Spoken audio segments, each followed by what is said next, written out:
زمین و زمان تمہارے لیے مکین و مکان تمہارے لیے زمین و زمان تمہارے لیے مکین و مکان تمہارے لیے چنین و چنا تمہارے لیے بنے دو جہاں تمہارے لیے چنین و چنا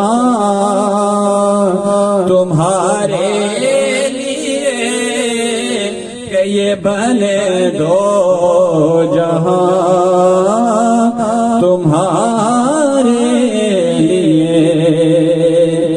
اور دہن میں زبان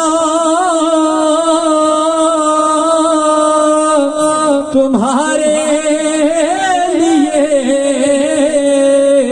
بدن میں ہے جان تمہارے لیے دہن میں زبان تمہارے لیے بدن میں ہے جان تمہارے لیے ہم آئے یہاں تمہارے لیے اٹھے بھی وہاں تمہارے لیے ہم آئے یہاں تمہارے لیے اٹھے بھی وہاں تمہارے شامل ہو جائیں ہم آئے یہاں تمہارے لیے اٹھے بھی وہاں تمہارے لیے اور اشارے سے چاند کو چیر دیا چھپے ہوئے خور کو پھیر دیا جو لوگ یہ کہتے ہیں کہ آقا کریم علیہ السلام کے چاہنے سے کچھ نہیں ہوتا تو اعلیٰ حضرت نے اس شعر میں آقا کریم علیہ السلام کے وہ عظیم دو معجزات کو بیان کیا ہے کہ جب آقا کریم علیہ السلام کے سامنے ابو جہل کو کسی نے بتایا نا نعوذ باللہ وہ جو منکر تھے کافر تھے وہ نعوذ باللہ نبی کریم صلی اللہ علیہ وسلم کو جادوگر کہا کرتے تھے تو ابو جہل کو جب کسی نے کہا نا کہ اگر تم کہتے ہو کہ نعوذ باللہ وہ جادوگر ہیں تو ایسا کرو کہ ان کو کہو آسمان پہ جو چاند ہے اس کے 2 ٹکڑے کرو اس لیے کہ جادو کا اثر آسمان پر نہیں ہوتا تو ابو جہل دل ہی دل میں خوش ہوا کہ آج تو کام بن گیا ہے اس کو کیا پتا کہ چاند ستارے تو روشنی ہی سرکار علیہ السلام کے قدمین سے لیتے ہیں تو وہ بڑا خوش آیا کہ آج تو میں نعوذ باللہ اس کا خیال تھا کہ میں محمد صلی اللہ علیہ وسلم کے سامنے یہ مطالبہ رکھوں گا تو وہ جھوٹے ثابت ہو جائیں گے تو وہ حاضر ہوا نعوذ باللہ اس لیے میں نے کہا وہ حاضر ہوا یہ اس کا گمان تھا اس کو کیا پتا منکر کافر کو جب آقا کریم علیہ السلام کی بارگاہ میں حاضر ہوا خوش حاضر ہوا کہ آج میں کامیاب ہو جاؤں گا تو پھر کہنے لگا اے محمد تم بڑے بڑے دعوے کرتے ہو کہ تم اللہ کے نبی ہو وہ جو لیکن تھا منکر ماننا تو اس نے تھا نہیں لیکن آقا کریم علیہ السلام کے سامنے جب یہ مطالبہ رکھا تو میرے آقا کریم علیہ السلام روایات میں آتا ہے کہ آقا کریم علیہ السلام نے چاند کی طرف انگلی کا اشارہ کیا تو وہ ایک ٹکڑا ادھر اور ایک ٹکڑا ادھر ہو گیا تو پھر سوچے کہ آقا کریم علیہ السلام کی انگلی کے اشارے سے وہ آسمان پر جو چاند ٹمٹما رہا تھا اس کو آقا کریم علیہ السلام کی انگلی کے اشارے میں 2 ٹکڑے کر دیا. اور یہ تو آقا کریم علیہ الصلوۃ والسلام کے اعلان نبوت کے بعد کی بات ہے. ابھی آقا کریم علیہ الصلوۃ والسلام پنگوڑے میں تھے تو تب آقا کریم علیہ الصلوۃ والسلام کے چچا عرض کرتے ہیں کہ میں ایک دن آسمان کی طرف دیکھتا ہوں تو چاند کبھی ادھر ہو رہا ہے کبھی ادھر ہو رہا ہے. چاند ہل رہا ہے. میں تجسس میں ہوں کہ یہ چاند کو کیا ہو گیا کہ اپنی جگہ پر قائم نہیں ہے.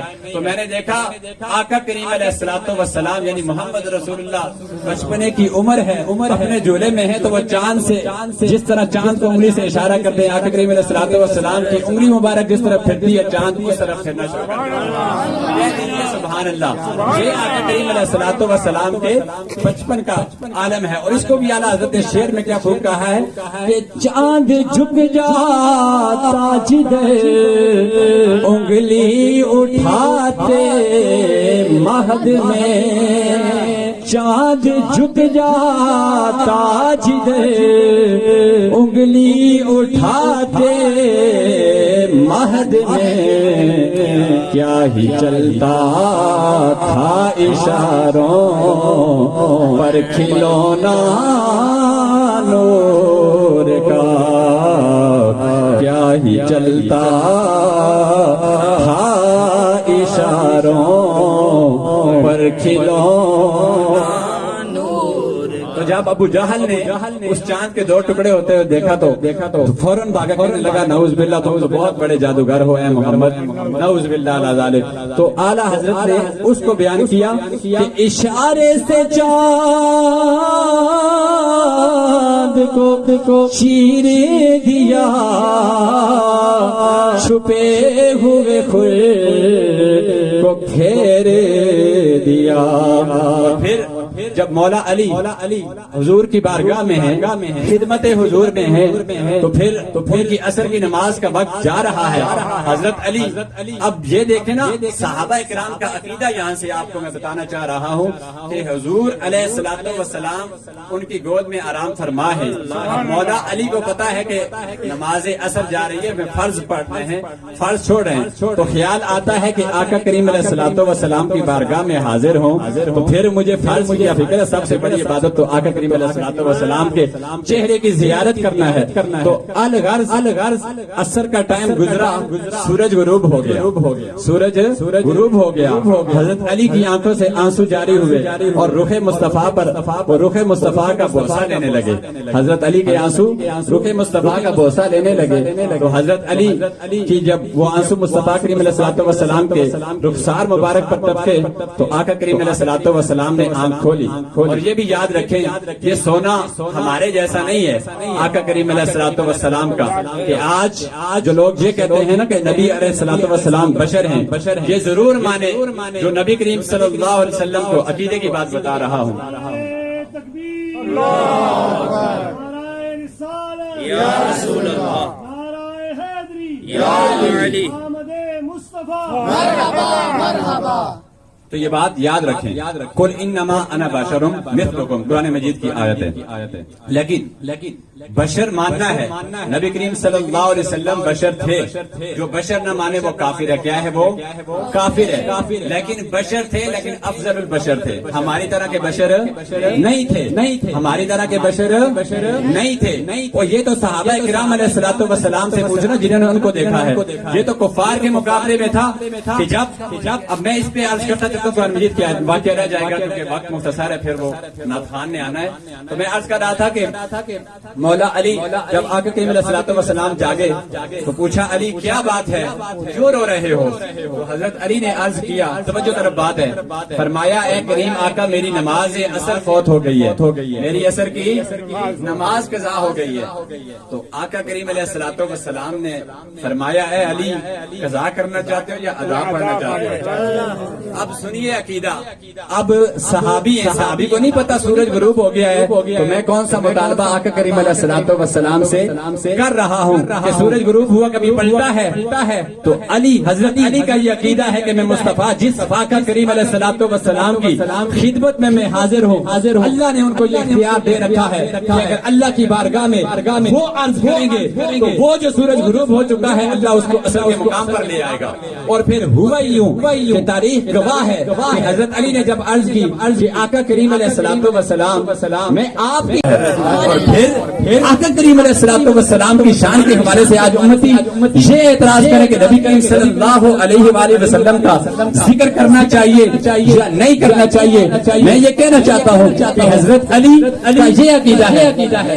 توجہ میری جانب، انشاءاللہ مختصر میں انشاءاللہ کمپلیٹ کروں گا. توجہ میری جانب کہ حضرت علی کا عقیدہ آپ کو معلوم ہوا کہ سورج غروب ہو چکا، سورج غروب ہو چکا. تو حضرت علی نے عرض کی کہ اے کریم آقا اس سورج کو پلٹا دیجئے. اور حضرت علی کا عقیدہ ہے کہ نبی کریم صلی اللہ علیہ وآلہ وسلم کو اللہ نے مالک و مختار بنا کر بھیجا ہے. لوگ اعتراض کرتے ہیں، میں اس سے بڑی بات کرنے لگا ہوں کہ جنت و دوزخ کا فیصلہ کب ہونا ہے؟ کب ہونا ہے؟ بولے یہ تو آپ کو پتا قیامت میں. کب ہونا ہے؟ اللہ نے حسن و حسین کو دنیا میں جنت کا مالک نہیں بنا دیا.